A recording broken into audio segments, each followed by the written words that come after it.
श्रीन्यासदशकम् श्रीमान् वेङ्कटनाथार्यः कवितार्किककेसरी वेदान्ताचार्यवर्यो मे सन्निधत्ताम् सदा हृदि। श्रीमान् नियतपञ्चाङ्गम् मद्रक्षणभरार्पणम् अचीकरत् स्वयं स्वस्मिन् अतोऽहमिह निर्भरः। श्रीमान वेंकटनाथार्यः कवितार्किककेसरी वेदांताचार्यवर्यो मे सन्निधत्तां सदा हृदि। अहं मद्रक्षणभरो मद्रक्षणफलं तथा न मम श्रीपतिरेवेत्यात्मानं निक्षिपेत् बुधः। अहं मद्रक्षणभरो मद्रक्षणफलं तथा न मम श्रीपतेरेवेत्यात्मानं निक्षिपेत् बुधः. It is customary of any poet to end the creation, end his own creation as he began. This is one of the rules also.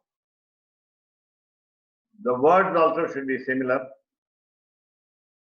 And whatever purpose he has mentioned in the beginning should be completed at the end. That is the tradition, that is the habit, that is the custom. It's also a compulsion.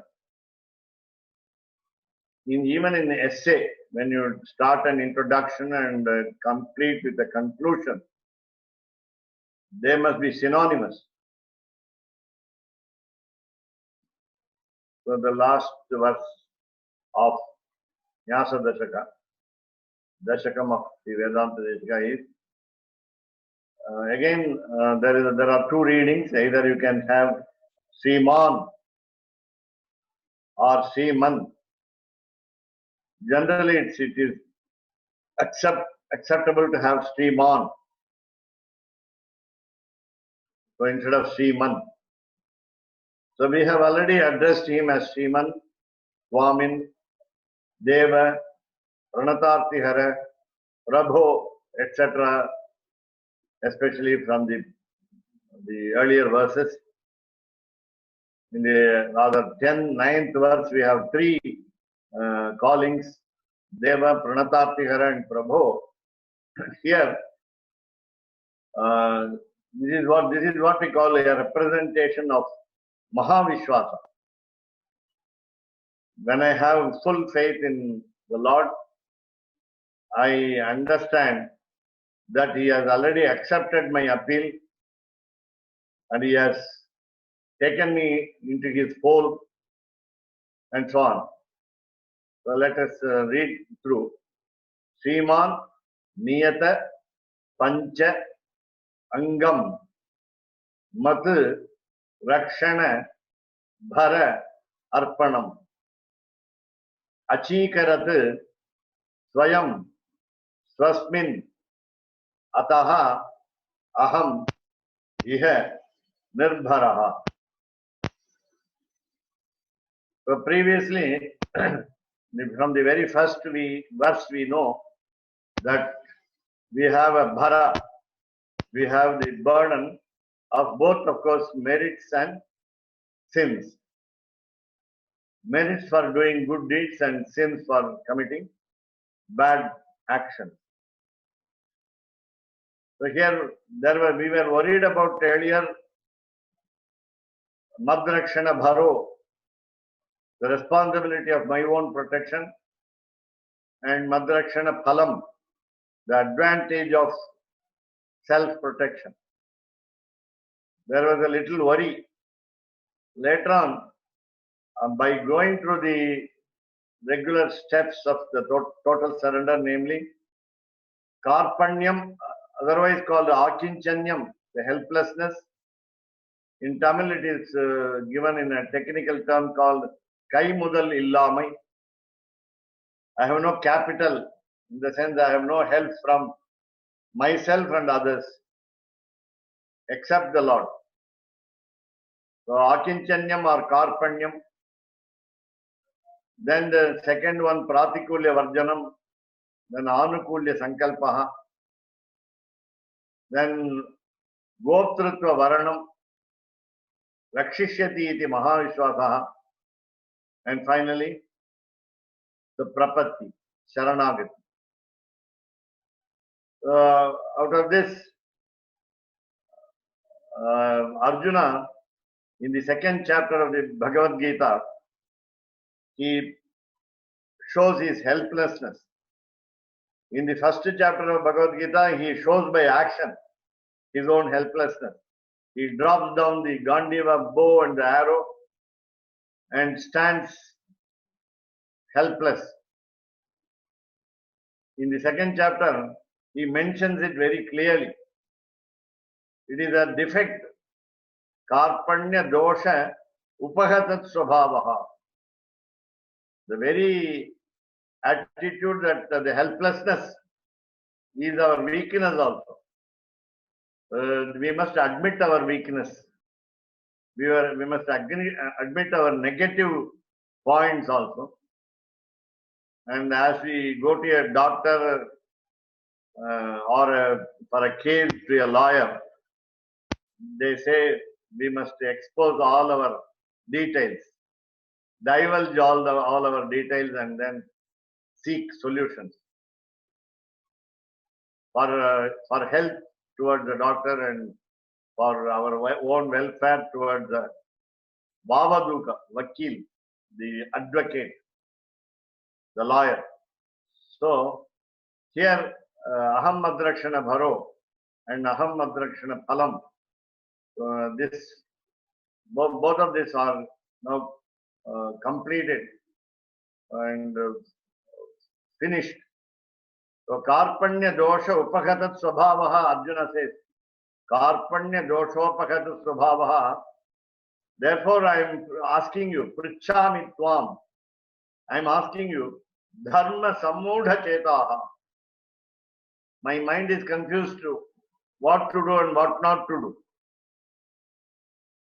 Kim Kartavyata Mudhaha is the technical term in Sanskrit for very simple term, which means I am at a loss to know.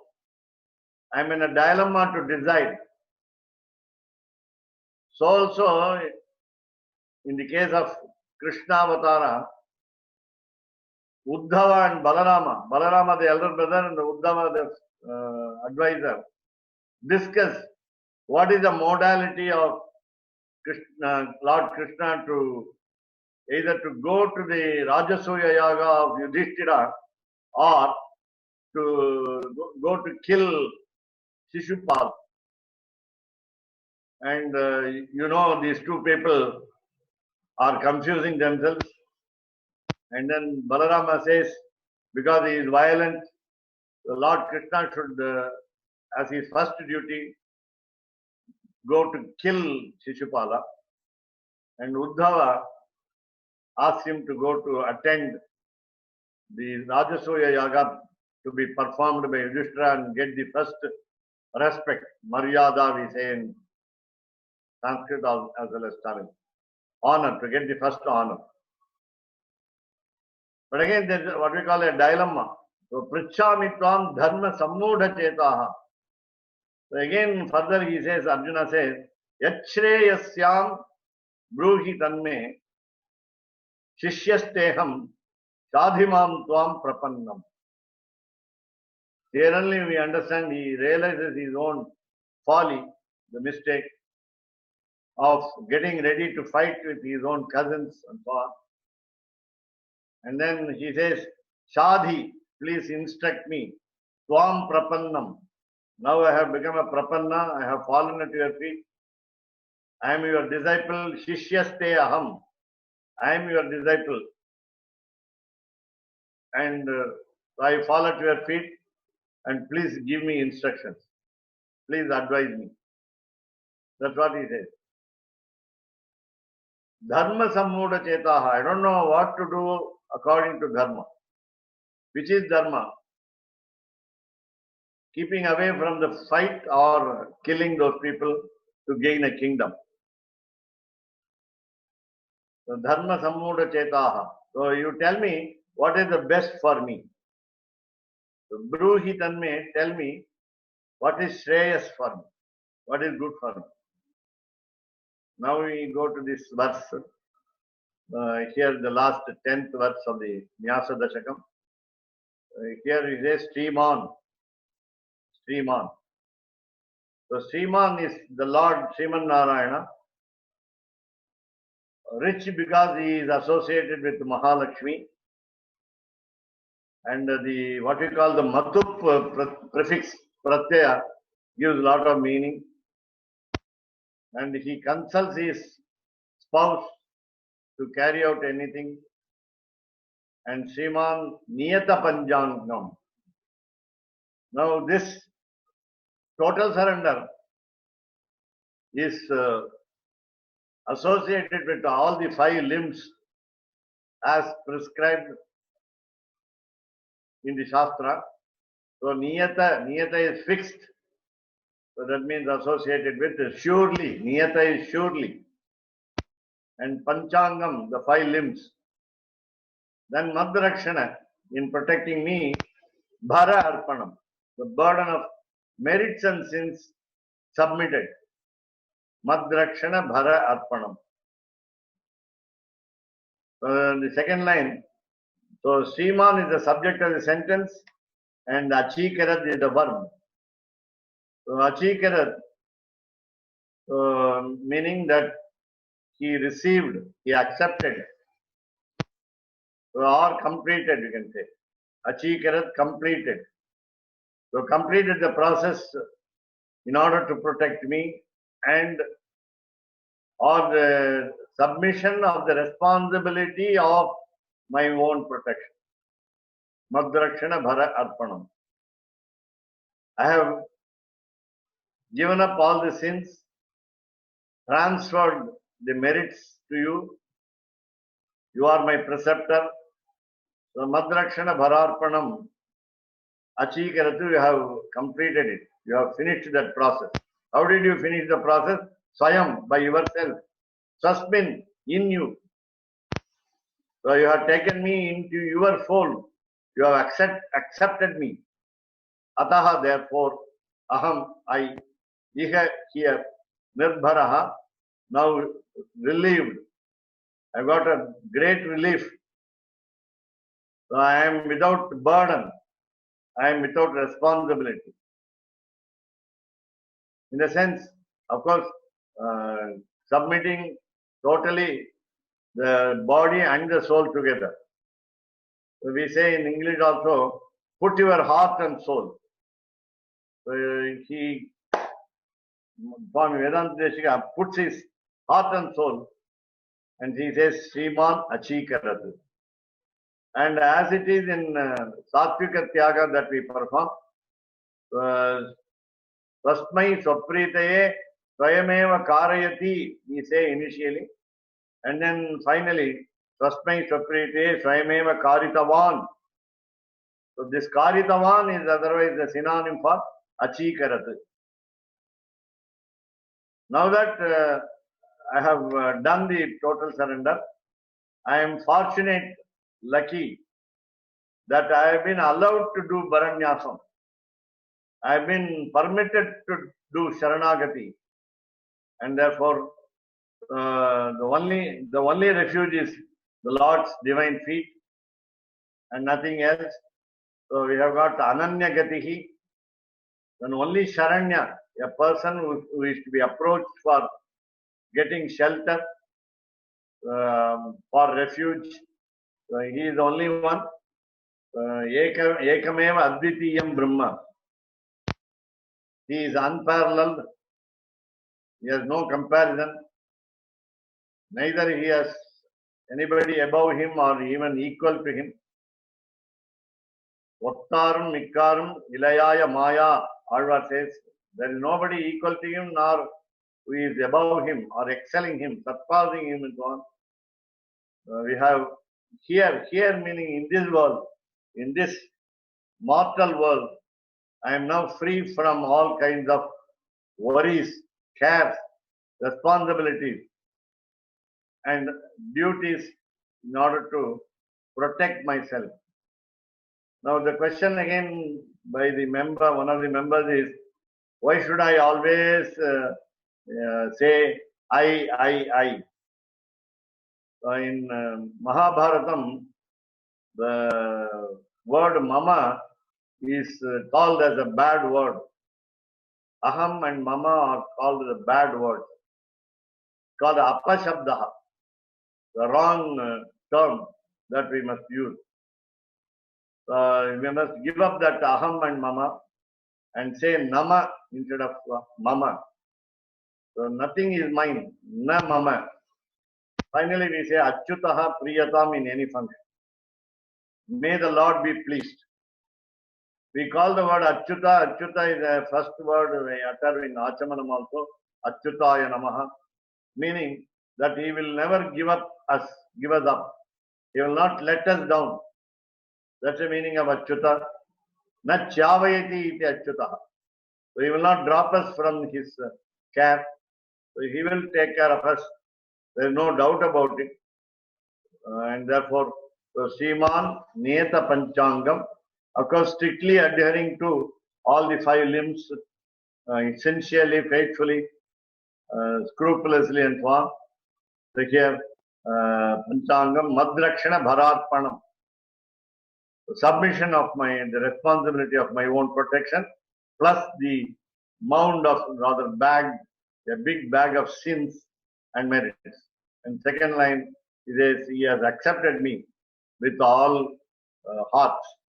Swayam Sasmin, in him and by himself.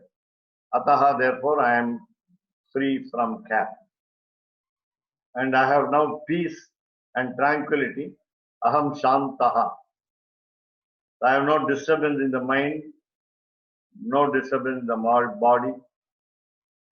In Varaha Avatara, he assures in the Charma Sloka, Aham Nayami Mad Bhaktam. Ashtha Pashana Sannibham. When the dead body is lying down like a stick, like a lifeless stick and a stone, lifeless stone, I am ready to take him to my place. So that is the Charma Shloka of Varaha Avatara. And because he has he has saved the goddess of earth from the demon Hiranyaksha, while he took the Varaha Avatara, the incarnation as a great boar, and he assured us like that. And then, of course, Rama Avatara Charma Shloka and Krishna Avatara Charma Shloka, we are already familiar with. So, anything else that you can add or welcome, and you are over to Keshav. So, thank you, Swami. It's nice that it all is wrapped up in the last verse, and again, Panchangam is the 5 limbs are mentioned. So it's interesting that the original slokam, the original verse that the 5 limbs are mentioned in from some shastra, I don't know which shastra it's from. It says sadgati sharanagatihi, right? Sad. It says there are six aspects to Sharanagati. So somebody may say, why do you say it is 5 aspects? Sharanagati has 5 aspects, when the verse itself, the original verse, says there are 6 aspects. Yeah, the 6th step is Sharanagati, total surrender. The first one, Karpanyam or Vakinchanyam or helplessness. And second is Pratikulya Varjanam, avoiding the don'ts. The Anukulya Sankalpaha, deciding to do what is prescribed in the Shastras, sciences. And then fourthly, Goptrutva Varanam, choice of the protector. 5th is the Rakshishyati, the Mahavishwasa, the great faith in the Lord, that he will protect. And finally, sixth step, the total surrender, prapatti or saranagati. Okay, so although the verse itself says that there are 6 aspects to Sharanagati, Sharanagati itself is considered one of the aspects. Yeah, out of the 6. So also, the other question comes that there are some other groups, some other Vaishnava Sampradayas that also accept this idea of Sharanagati, but they lump it in with Bhakti Yoga. So they say that there is Navada Bhakti, Shravanam Kirtanam Vishnu, Smaranam Parasevanam, Archanam Vandanam Dasyam, Sakyam, Atmanivedanam. So they say this Atmanivedanam is equal to Sharanagati. So they say that Sharanagati is only an anga or a limb of Bhakti Yoga. It is not a separate upaya. Can you please explain why it is a separate upaya and how it is not? It seems to be part of Bhakti Yoga also. You are right. So starting from Shravanam, Navavida Bhakti is there 9 types of devotion. And suppose one stops with one, the 1 or 2 or 3, up to 8. The 9th one is avoided. 9th one is Atmanivedanam. Atmanivedanam, literally it means, submitting your soul. Now, in fact, there is another shade of meaning. Whose soul is this? Is it ours or his? The individual soul is not ours. It is not our property. It is not my own property. Even the individual soul that I have in my heart, in this body, gross body, is not my property. Then how do you say Atma Nivedana? How do you say submission? So it is not a question of submission itself.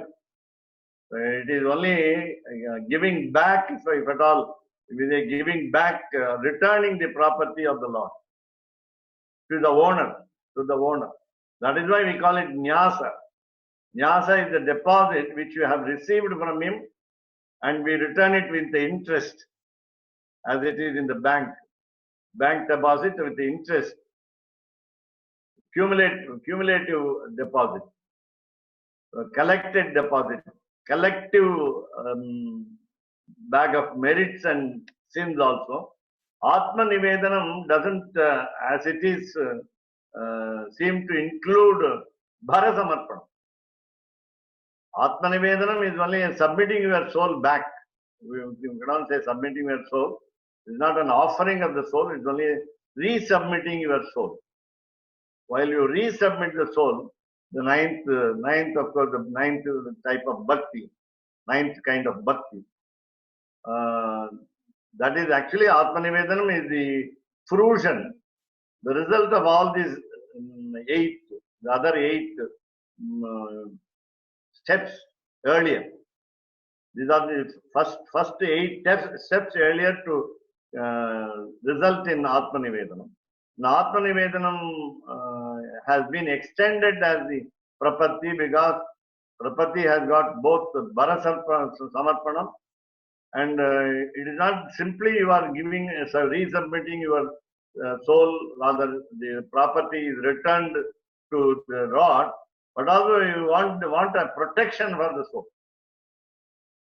It is because, as we say, in the relationship between Rakshaka and Rakshya and Swami and Swam, combine these 2 relationships.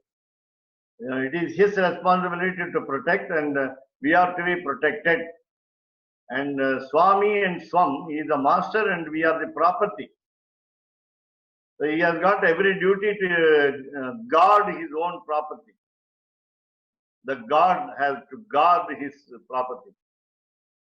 He has to keep safe his property. And therefore, Atmanivedanam is only transferring the property, sale deed, the document, mother document to him. Whereas we have some other property here, namely the merits and sins also attached to the individual soul. The merits and sins, though we can say faithfully, that Lord made me do good deeds, and therefore I have accrued, the merits have been accrued. And whereas in the case of committing the bad deeds, committing the sins, he is not responsible. And so we are solely responsible for our own sins, because we have discrimination power.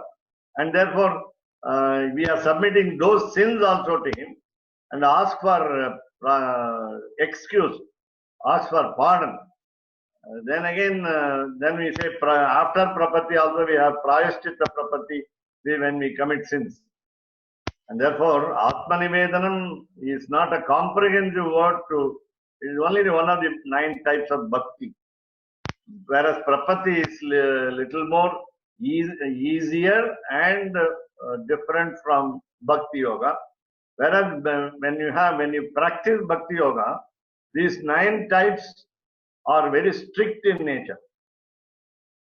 Shravanam, it is not a question of caring for some time, listening to for some time, and then leaving it afterward.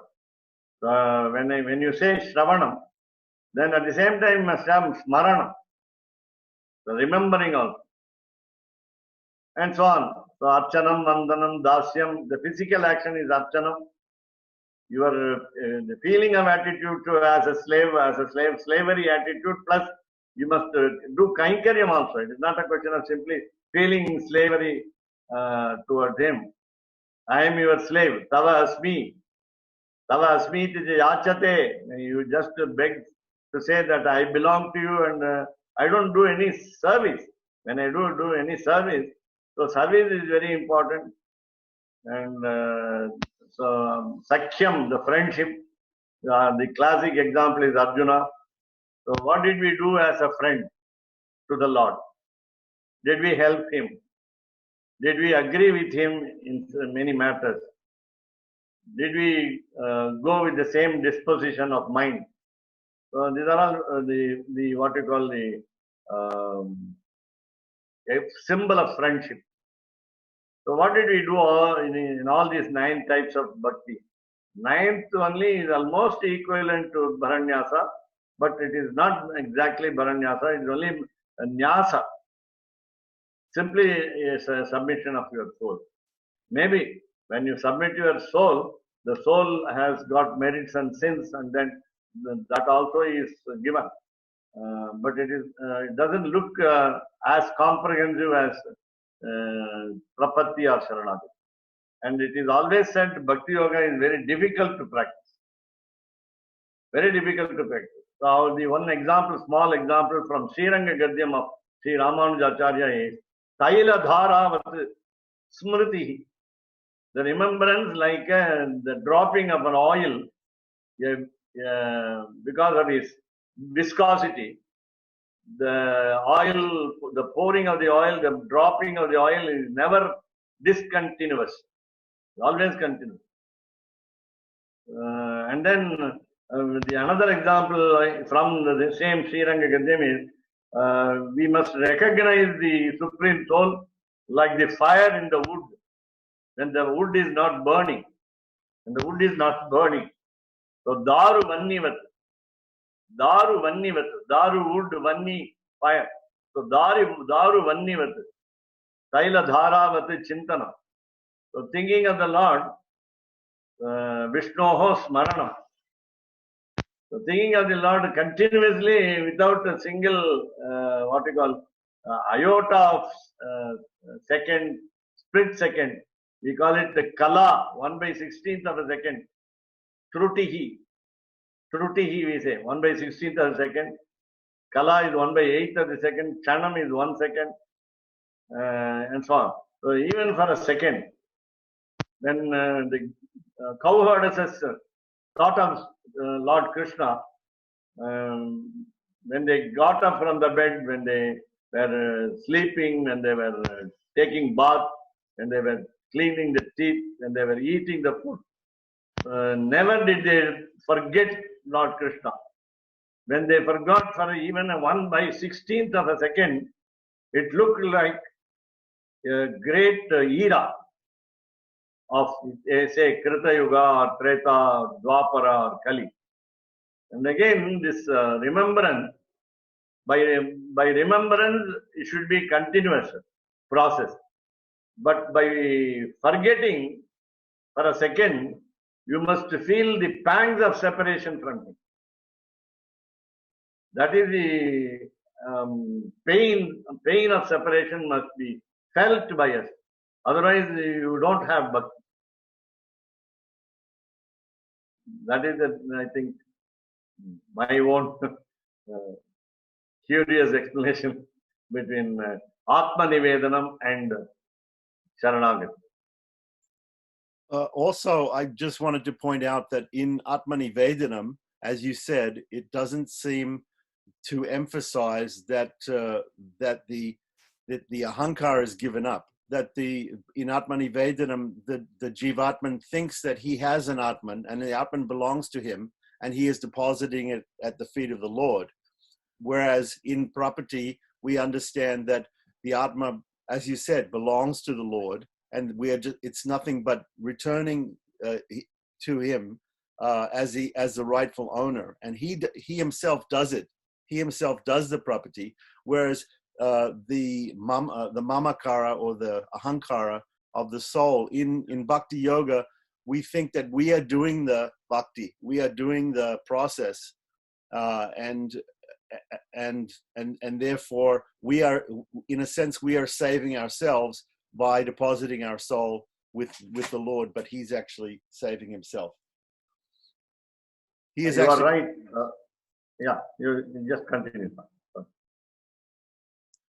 So I definitely can see the difference between, it seems like more of a cooperative system, Bhakti Yoga, that we do something, we do those different processes of Bhakti Yoga. Each one of them involves self-effort, the effort of the soul, whereas property does not involve really the effort of the soul at all. It involves simply the causeless grace of Srimad Narayana. Yes, Swami Vedanta Deshika indicates that because there was a question of why self, mention of self, aham, mama. I told you just now earlier while giving the meaning of the 10th verse. So the first verse of Nyasa Dashakam starts with aham and madrakshana phalam. Madrakshana baro mat. And again the last also is a Sriman Neta Panchangam Madrakshana Bhararpanam. Then lastly aham iha nirbhara. Again the mention of all this word mama, aham frequently should make us forget mama and aham. That is the very purpose with which Swami Deshika reminds us why we always have selfish mentality. Aham and mama are very frequently used. That is one thing that between Atma Nivedanam and Prapatti, Sharanagati. Plus, we also say when we submit our soul back to, as we say in Atma Nivedanam, when you resubmit the soul back to him, then that means you have stolen something from him. You have stolen a property, you are a thief. And therefore you have to resubmit. You have to admit that you are guilty of taking away the property, and then you are resubmitting the property. Intact, in full, and without damage. These are all. And again, there is no restriction that you must adopt only Bhakti Yoga or only Prapatti and so on. You can always go after Karma Yoga, and Janaka did it. King Janaka did it. Karmana eva hi samsiddhim asthita janakadaya. Lord Krishna himself says in Bhagavad Gita. It is not, he did not practice either Jnana Yoga or Bhakti Yoga. But he practiced only Karma Yoga. Anushtanam is a prominent, paramount in his life. And then he still had the mukti, had the moksha in hand, ready at hand. So karmanaiva hi samsiddhim asthita janakadaya. Not because he became the father-in-law in the previous incarnation, Lord Krishna says. So it is, he is the only Raja Rishi among the two. One was Vishwamitra, and he became Brahma Rishi also by the words of Vasishtha, by the certificate of Vasishtha. Whereas even today, Janaka remains the royal sage. He combines royalty with the sage's attitude. And therefore, it's a very rare combination. And by Jnana Yoga also, many people attain Lord. And again, it is very rare because Jnanam is vast and it is very difficult to. It is a story of a sage who performed tapas for many years, and Indra gave him boon. And I think it must be Atri Maharishi or something. So here the sage asked for first 100 years, then 200 years, and 300 years. So after 300 years, Indra came and showed to him out of the mountains, big mountains, there only a speck of dust which has finished so far in 300 years. So meaning that Jnana Yoga also is not very easy to practice. And even Bhakti Yoga is still more difficult than the other two. And finally, we have at least the easy way of method of approaching the Lord as Prapatti or Saranagati. So sometimes people will say that Bhakti Yoga has two limbs, and that actually, as you say, King Janaka, he attained moksha even from just Karma Yoga.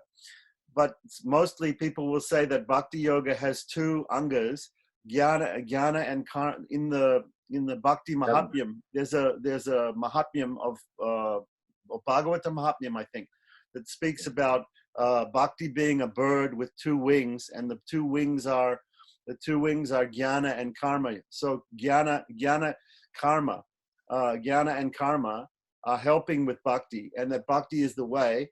And normally we see even Sripad Ramanujacharya speaks about this, as you said, the Dhruva Anusmriti, the complete remembrance, like the pouring of oil from one pot to another, in unbroken form of meditation. So when we look at Ramanuja's works, he also says, he seems to indicate that we should be doing bhakti yoga, and we should be doing meditation on the Lord, constant meditation on the Lord. So why is it wrong to say, because some other Vaishnava Sampradayas, they will say, you Sri Vaishnavas, you are not doing property. It is not a separate thing. You are only doing bhakti yoga. You are doing the same things that we are doing. You are doing Shravanam, you are doing Kirtanam, you are doing Vishnu Smaranam. All these things you are doing. How is it not that you are doing bhakti yoga? You are only doing bhakti yoga, and you think that property is separate, but actually it's not a separate upaya. This is Another aspect of Karma Yoga is, when you are performing the actions, duties properly till the life's end, the karma should drop you off. Not that you give up the karma, anusthana. Sarva dharman parityajya, of course, the attitude must be sarva karma phalatyagaha, sacrificing the fruit of the duty, all duties that you perform. At the same time, as it is, I think you know the example of urvarukamiva bandhanat.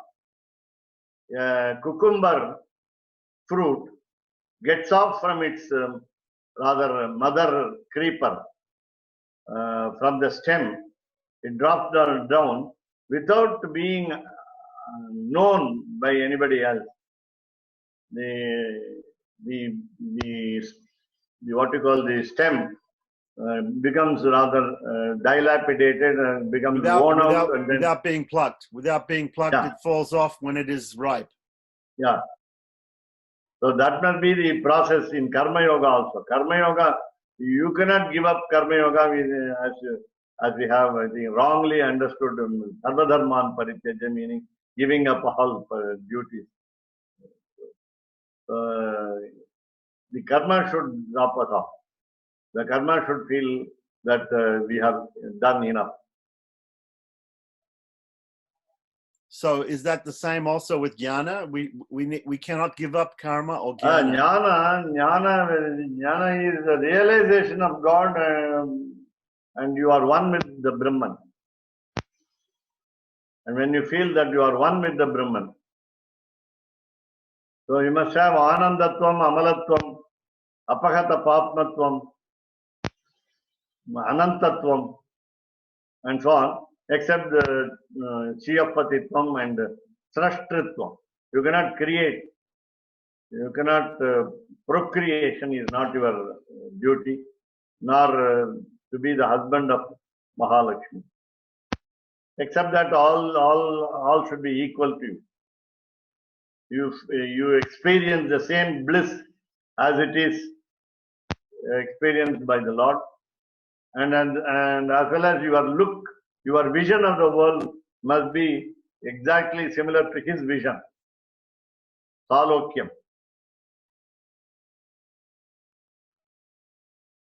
So that is that. Yeah. So as you said, we cannot create, and we can not also be the husband of the goddess of fortune or the spouse. But Mahalakshmi is in a different position, slightly different position from us, that she can, according to Deshika Sampradaya, she can also create, and she can also give moksha, and she can also and naturally she is the spouse, she is the consort of Sriman Narayana. So of course that is the Deshika Sampradaya doctrine, and the doctrine of the 10 Acharya Sampradayas is that she's part of Jiva Koti. One of the individual souls.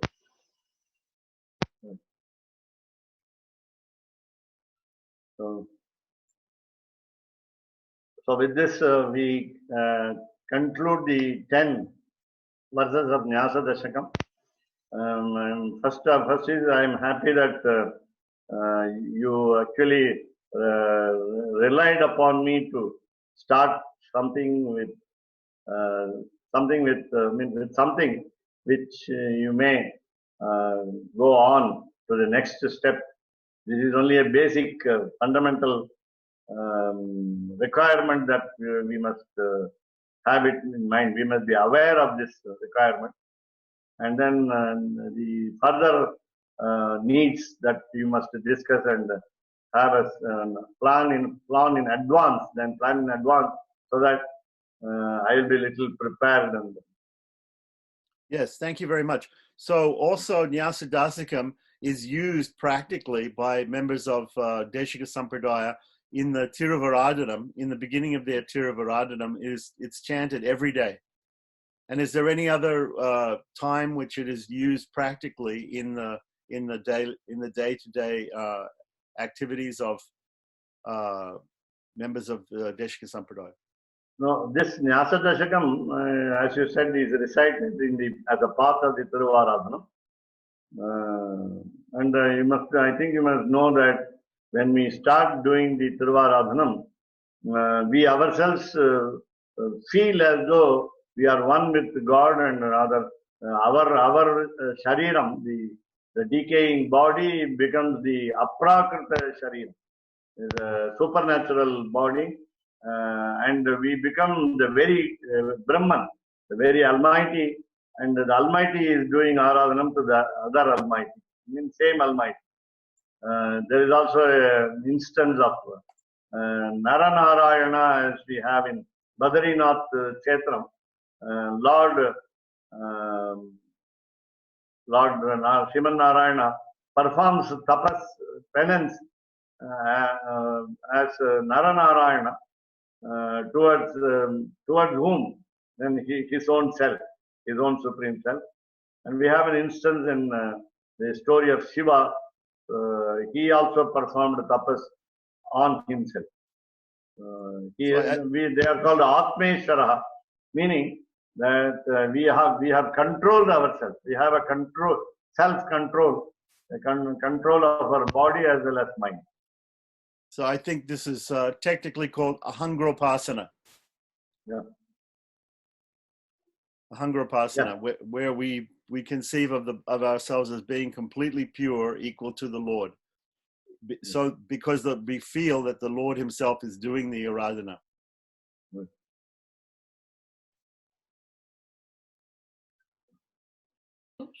Swami, I just wanted to ask, what makes us different from samsaris in the sense that if it is that the Lord does prapatti, the Lord does bharanyasam, the Lord is the doer of everything, what is the difference? Isn't it that, why it is that some of us are prapannas and then some of us are not if he's doing everything? Is it that he chooses who will be prapannas and who are not, but ultimately he is saving everyone anyway? And I thought that still, no matter what, the difference with a prapanna is that a prapanna has to use his discrimination and he has to just make that one decision, that one mental moment where he actually surrenders everything to God. So I was just trying to realize from that last verse, what is the actual difference if he's doing everything? Isn't it at least the jiva has to have that desire to surrender? Yeah. So Lord blesses the individual soul to have a desire to surrender. And when of course, as you said, the process of surrender, in the process of surrender, the individual soul discriminates between the good and the bad. He chooses the good, avoids the bad, goes for the 5 steps of the total surrender, and because he is an instrument in the hands of God. It's not a question of God himself doing everything, and when he himself does prapatti for you, for us, for example, for the individual soul, then we have nothing to do as a jivatma, as an individual soul. Therefore, we are instruments in the hands of God.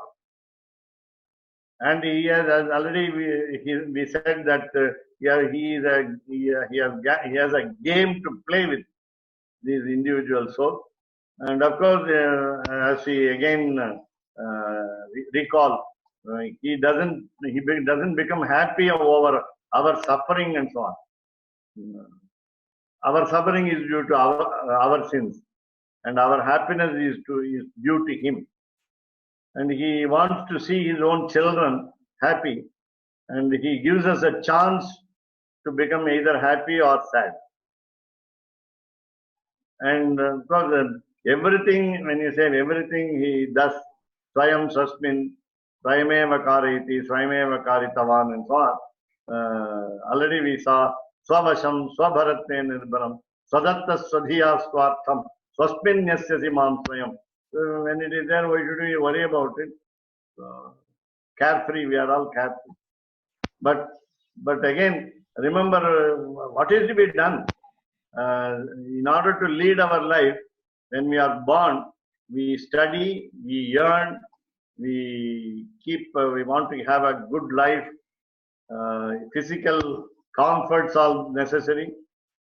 And then for all these actions, we owe our gratitude or we owe to the Lord. That is we cannot remain idle also. He says, karma, you know, the karmanyeva adhikaraste karmanyeva adhikaraste ma phale sukadachana ma karma phala hetur bhuhu ma te asangostu karma. You cannot be inactive. You cannot be inert, idle. And then he say, oh, because he does everything, why should I do anything? The problem is we get hungry. In order to appease the hunger, we have to take food. In order to take food, we have to earn the food. We have to get the food, and in order to get the food, we have to have money. And it's a cycle. It's an endless cycle by which we work as instruments of God. Okay, so Physically speaking, suppose you want to buy a car, and I find people from USA take the car first to the temple, have a car puja, and then proceed on a journey. That is to ensure your own safety in travel, right? And what do we do as a priest in the temple for car puja? We invoke the goddess, say some names here and there, either god or goddess or both, because the car can be feminine, neuter, and what you call masculine. We place 4 lemon fruits under the wheel.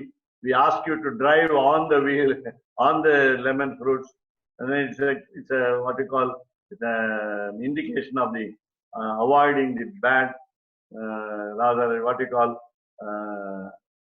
apashakuna nivaranam. You must not have a bad omen while you travel. So in the journey, you must not get involved in any accident. That is the purpose. Which again, the physical action cannot be avoided. We cannot remain aloof from our actions in life and say, karma yoga, I have given up karma yoga. At the same time, we cannot practice non-study of books also. Therefore, though we do not understand, though we do not realize, though we do not study completely, all this, jnana yoga is to be attempted. And then finally, of course, the prapatti is the easiest means to approach the God for God's grace. So in other words, you're saying that it's still, first of all, it relies on God's blessings on that individual soul to then get that knowledge to understand, to become a prapanna, basically, to do prapatti. So why it is, again, is it just causeless mercy then, causeless grace? Why it is that it doesn't dawn upon other samsaris? Is it just karma? Is it that according to your karma, that you will have that dadami buddhi yogam tam of the Lord, where the Lord, he gives that knowledge to surrender to him? How does it actually work for you to come to that point where you then want to do prapatti? As I said earlier, when he leads us to prapatti, when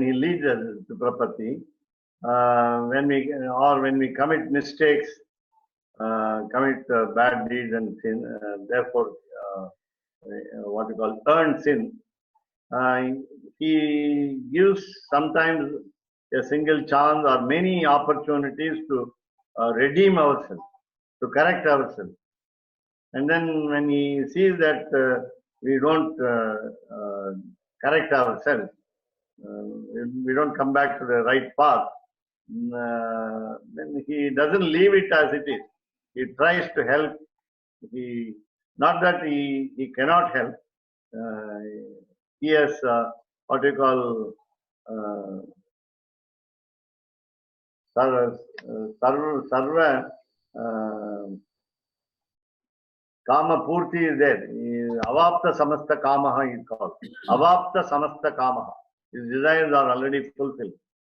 He doesn't have to fulfill his desire further. Already he is avapta samasta kamaha. Therefore, not depending on the karma that we do, he is ready to help. And he is ready to give moksha. But the individual soul, if it is not ready, if the individual soul is not ready to accept his blessing, that is also we say his karma, as we said, karma. The karma, the theory of karma baffles us, and from the earlier birth or from this birth itself. And again, as we said, it is anadi, it is beginningless. We don't have any record. And especially when we are born as human beings and we can understand books and receive instructions from preceptors, then we are very lucky. The Shastras, some Shastras say that we have undergone about 3 lakhs and odd number of births before becoming a human being, before being born as a human being. And therefore, this is the last chance given by the Lord in order to redeem ourselves, go back to the right path. But again, there is an assurance from the Deshika Sampradaya and even any Sri Vaishnava Sampradaya will be Etad Dehavasane Mam Tvatpadam Prapaya Swayam was a request in Nyasa Dashaka. At the end of this human life, please take me into your fold. In Tamil, Alvar Divya Prabandha says, Vinnaham Puhuvadu Mannavar Vidhi. Mannavar is the mortals. Mortals' fate is to enter into the headquarters, namely Sri Vaikuntham. Surely, definitely. Vinnaham Puhuvadu Mannavar Vidhi. Therefore, there is no option given to you, namely entering into the Vaikuntha, that is getting moksha assured. But again, how many births should we undergo again and again? As a human being, will you undergo many times the birth, experience the birth? And Goda Devi in his Sri Prabandha, namely called Tiruppavai in Tamil, just 30 in number, is a representation of all the scriptures. And he says, Yezhel Piravikkum Undannodu Uttromeyavu. We will be connected with you, as we have seen the 9 types of relationship yesterday. Navavida Sambandha, link between the Lord and the Supreme Soul and the individual soul in 9 types. Whether we are born as a human being or something else, we will be always connected to you. We want to be connected to you. We don't want to cut asunder the connection between you and me. And therefore, we will always be relative. Tvameva matacha pita tvameva, you are the father and you are the mother. Tvameva bandhuscha, you are my relative. And sakha tvameva, you are my friend, or gurus tvameva, you are my preceptor. And so on. So the relationship doesn't end anywhere, anytime, in any birth. That's what I request. I want to make an appeal. That's what is it. So here, though the relationship is never cut between the Supreme Soul and the individual soul, depending on the karma, we either experience happiness or undergo suffering. I think, of course, it doesn't convince you a convincing answer to the question. Well, my thoughts, I was explaining this to someone the other day, that the Lord uses the Bhagavatas as devotees, because more than likely, if we come to the point of doing even bhakti or prapatti, I feel it doesn't rely on karma, because even in Gaudiya philosophy, it's taught that bhakti is non-reliant on karma at all. It's non-reliant on anything. It's causeless. So in the same way, I would say that prapatti is totally causeless and is totally on the grace of the Lord and his devotees. And the devotees carry the mercy of the Lord with them, and they give it to others. They give that mercy to others to open, the eyes of those jivas, those errant jivas, to do either bhakti or prapatti. That's the way I understand. I understand that karma doesn't really have anything to do with it, except that karma might make you a little bit more intelligent to be able to understand. It might put you in a position where you might be more accepting of prapatti. If you're very hungry, you don't have any food, you're very poor, you're very impoverished, it might be harder for you to take the bhakti or prapatti, or sometimes it might be that you would. You might just go and surrender to God as everything.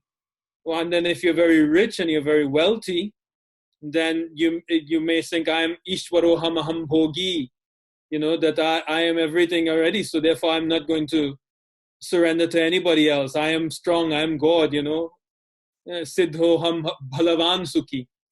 Like that. So that's my understanding of it. Do you think that's right? Do you agree with that? I agree totally with you. We have an analogy in Sanskrit. There is general saying. So suppose the Lord finds an individual soul astray, straying away from the right path. Buddhya samyojayanti tam. Let him be in the forest, staying in the forest alone, helpless, surrounded by wild animals, or let him be in a town, in a city, a posh city, where he has got a lot of distraction. Whether he is here or there, if the Lord wants to protect him, he extends the knowledge to him. That's what the general saying also says. And when you were talking with, I also got an idea that he makes sure that in all dangers also, he is ready to save us. I agree totally with what you said as Balavan Sukhi and then Aham Bhokta, Aham Adhyaha, rich. And So at the same time, when I have so much hunger that I cannot do anything like karma, jnana, bhakti, and prapatti, then I'm very poor in doing all these things. And then Lord then even comes to the rescue. That's what comes to the rescue. So is it also correct to say in Sri Vaishnava Sampradaya, be it Varakalai Sampradaya or Tengalai Sampradaya, that the Lord is the Upadrashta and the Anumanta, and He is the actual doer of everything, except that the one thing He doesn't interfere with is the soul having that individual discrimination to either decide to surrender or not surrender to Him. Is that the one thing I would think that He doesn't actually interfere with, that He leaves it up to the jiva now? Do you want to surrender to me or you don't want to surrender to me? And then if you say you want to surrender, then He does everything, and likewise vice versa. Does that make sense? I'm just trying to understand this, because if I understand it, then I can teach it to others. Yeah, I can give you the example of Mahabali Chakravarti. Hiranyakashipu was the demon for which he took the avatar incarnation as Narasimha.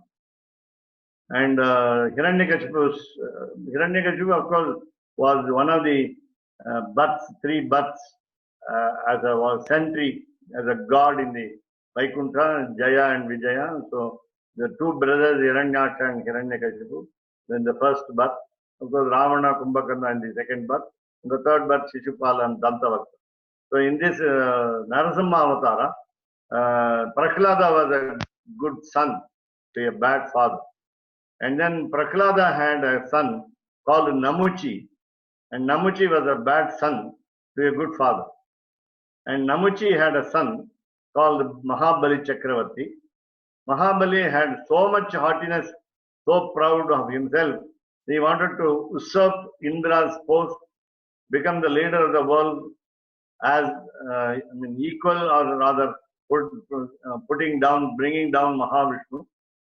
Then Mahavishnu wanted to remove his insolence, pride, and when he had begged for 3 steps, and then the third step was on his head, and he pressed him down to the Patala Loka, the nether world. But again, after putting down his pride, removing his haughtiness, he became the police security in his house even today, at his palace. And Mahabali is so strong that Ravana himself came to consult him, because Mahabali became the immortal. Ashwathama Balihi, the second immortal. So Ashwathama is the first, Dronacharya's son. Ashwathama Balihi Vyasa, because Vyasa is the incarnation. Vyasaya Vishnu Rupayam, Vyasa Rupayam Vishnu. Ashwathama Balir Vyasaha. Hanuman cha Vibhishana. Hanuman was rather blessed by goddess Sita in Ashokavana to be a Chiranjeevi, long living person. I mean, being immortal, becoming immortal. So, Hanuman cha Vibhishana, the younger brother of Ravana, because he surrendered, then Kripaha Parashuramascha. Parashurama is one of the incarnations of the Lord, there is no doubt about it. And Kripacharya was along with the army of Duryodhana in the line of Dronacharya, Bhishma and Pa. So Kripacharya is also a good at fight, archery. And then he became immortal. These seven, the list of 7 immortals are there. So Mahambali becoming an immortal, but because of God's grace, had pride earlier. So this is an example of what you say as a person, an individual soul who wants to become a prapanna, and another individual soul who doesn't want to be a prapanna. These two are equally treated by the Lord. Another example is the Ganges River. When one goes and takes bath in the Ganges River removes the sins committed by the person who takes bath, whether he is a good man or a bad man. There is a complaint against Ganges River. How come that you are indiscriminate? Hey Gange, why you are indiscriminate? You have no sense of discrimination. You are making all the people either sinners or doers of good to go to heaven. Help them to go to heaven. That is what you call, that's an example of an alankara in Sanskrit, what you call an embellishment in Sanskrit, which tells you the beauty that is only what we call praising somebody. The underlying principle is calling somebody, but praising him indirectly. That means Ganges is so effective that it is able to take away the sinners also to heaven. That is it. So in that way, the Lord is also sympathetic, graceful. We say Kripavan. He has got a lot of daya, compassion towards the being, towards living being, and then all creations, whether they are achetana or chetana, sentient or insentient, and so on. And then he redeems them.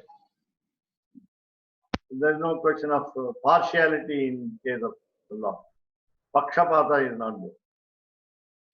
Your presentation for the modern youngsters is also relevant, and then you can go ahead with your explanation. Thank you. And like how you brought up karma yoga, in my understanding from a very limited reading so far in Yatindra Matadipika, that for Sri Vaishnava philosophy, one can only attain God by bhakti and prapatti. And I believe that Tingalai Sampradaya says actually only by prapatti. So obviously I know in this age, not even bhakti, from your explanation a little while ago, that, really anybody can be 100% always without, flinching, thinking about the Lord. So, but would you say what in bygone ages one could have attained moksha through karma and jnana? Because my understanding is not even by karma or jnana. Only bhakti or prapatti has always been their way to attain God, to attain moksha. We have 4 methods, and whatever is easy to each of us, we have a road to travel. We have a road to travel. And therefore, if one finds, if Jnana Yoga is found easy by some people, then There's nobody preventing you from pursuing the jnana path. And of But course, at least recommendation is for the prapatti rather than bhakti, because again, just like karma and jnana, bhakti is equally difficult, if not more.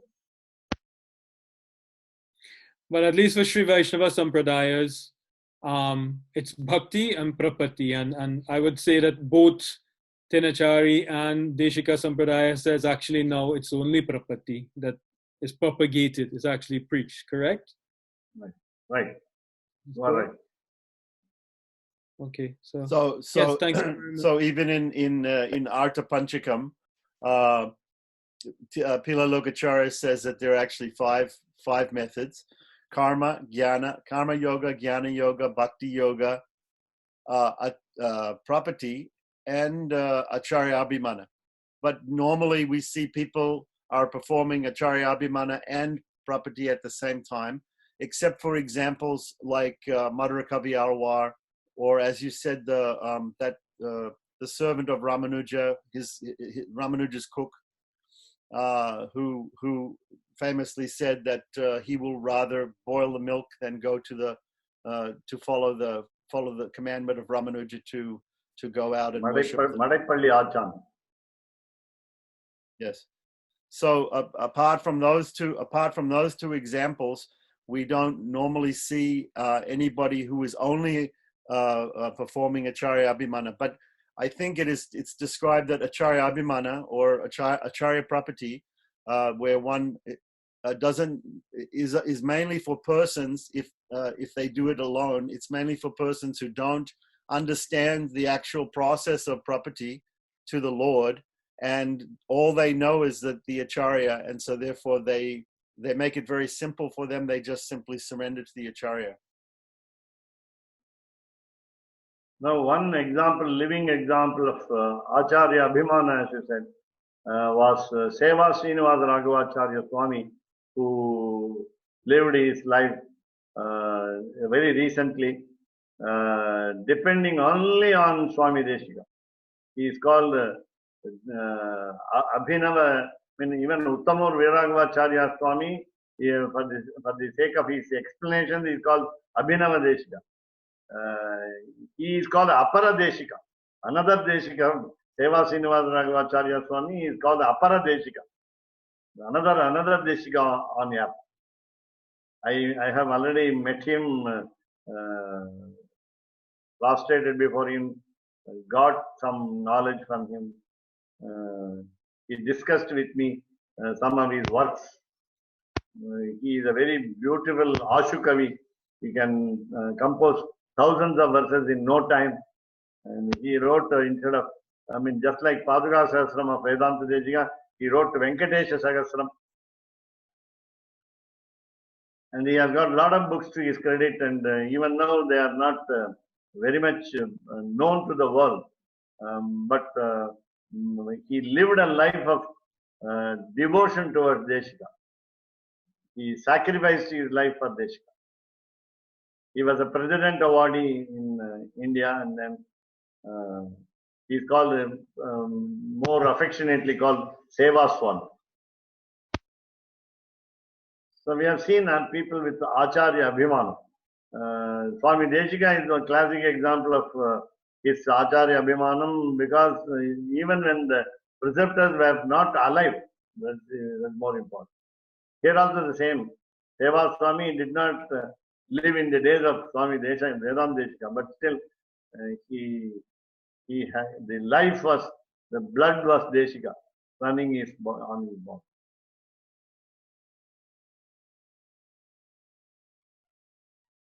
Very nice. So Artha Panchakam, as you explained, is also akin to the Prapatti.